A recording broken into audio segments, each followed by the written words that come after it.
Okay.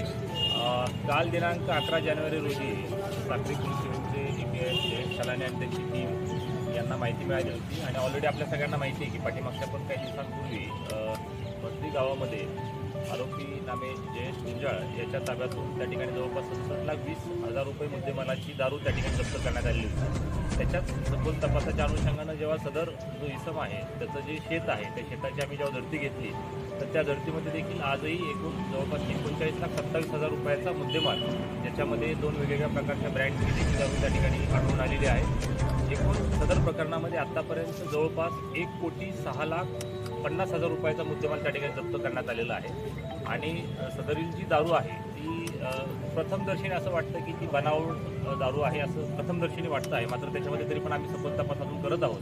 त्या अनुषंगाने कायदेशीर कारवाई पण केली जाईल, त्याच्यामध्ये संबंधित कलमवाढ पण केली जाईल आणि संबंधित आरोपीला अटक करून त्याच्यामध्ये त्यांनी ती दारू करून आणली होती आणि फर्दर त्याचा आणखी काय तो डिसिजन कशा पद्धतीनं करणार होता याचा तपास साक्री पोलीस करत आहेत। तर एकूणच ह्या चांगल्या कामगिरीबद्दल साक्री पोलिसांचं आम्ही अभिनंदन करतो। धन्यवाद।